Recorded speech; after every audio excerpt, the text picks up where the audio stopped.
পারস্য উপসাগরীয় অঞ্চলে মার্কিন যুক্তরাষ্ট্রের মাতব্বরি ফুরিয়ে আসার প্রমাণ আবারও মিলল।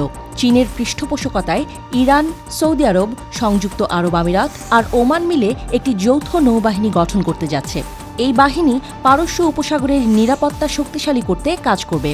চীন বিষয়টি নিয়ে এরই মধ্যে ইরান, সৌদি আরব ও সংযুক্ত আরব আমিরাতের সঙ্গে আলোচনা শুরু করেছে। পারস্য উপসাগরে জাহাজ চলাচলের নিরাপত্তা নিশ্চিত করার জন্য দেশ চারটির মধ্যে যে আলোচনা হয়েছিল তার মধ্যস্থতা চীনই করেছিল।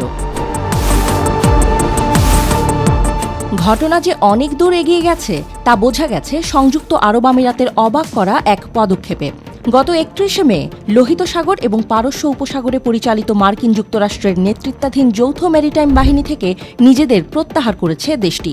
আর কারণ হিসেবে দেশটি বলেছে, আন্তর্জাতিক নিরাপত্তার ক্ষেত্রে অংশীদারদের চলমান সহযোগিতার মূল্যায়নের প্রেক্ষিতে ওই বাহিনীতে তাদের অংশগ্রহণ প্রত্যাহার করে নিয়েছে। অর্থাৎ যুক্তরাষ্ট্রের সঙ্গে দেশটির দূরত্ব বাড়ছে।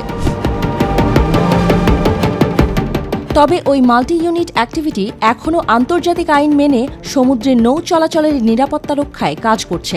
জাহাজ চলাচলের নিরাপত্তা নিশ্চিত করতে এবং লোহিত সাগর আর পারস্য উপসাগরে জলদস্যুদের বিরুদ্ধে লড়তে মার্কিন যুক্তরাষ্ট্রের পঞ্চম নৌবহর ছাড়াও ৩৪টি বিভিন্ন দেশের সমন্বয়ে জয়েন্ট মেরিটাইম ফোর্স গঠিত।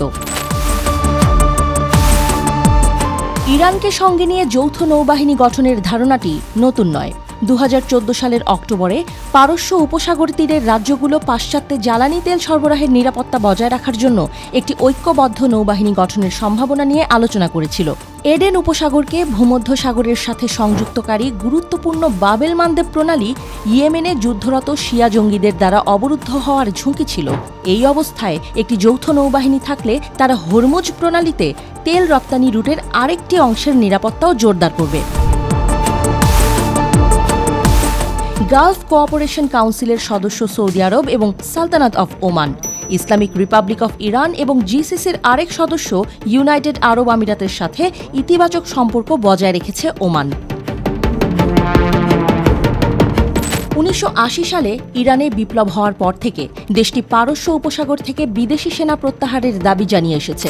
দেশটি মনে করে আঞ্চলিক যে কোনো সমস্যার সমাধান আঞ্চলিক দেশগুলোকেই করতে হবে, কোনো বহিঃশক্তি এসে সমস্যার সমাধান করতে পারবে না।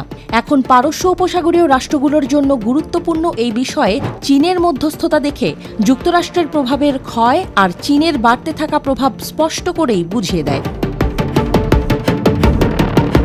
ইরানের ইসলামিক রেভলিউশনারি গার্ডস কোরের নৌবাহিনীর commander rear admiral Ali Reza Tangsiri গত ২ জুন সামুদ্রিক অঞ্চল সুরক্ষিত করার অজুহাতে পারস্য উপসাগরে মার্কিন সেনাবাহিনীর উপস্থিতি স্পষ্টভাবে প্রত্যাখ্যান করে মার্কিন বিরোধিতাকে আরও স্পষ্ট করে দিয়েছেন।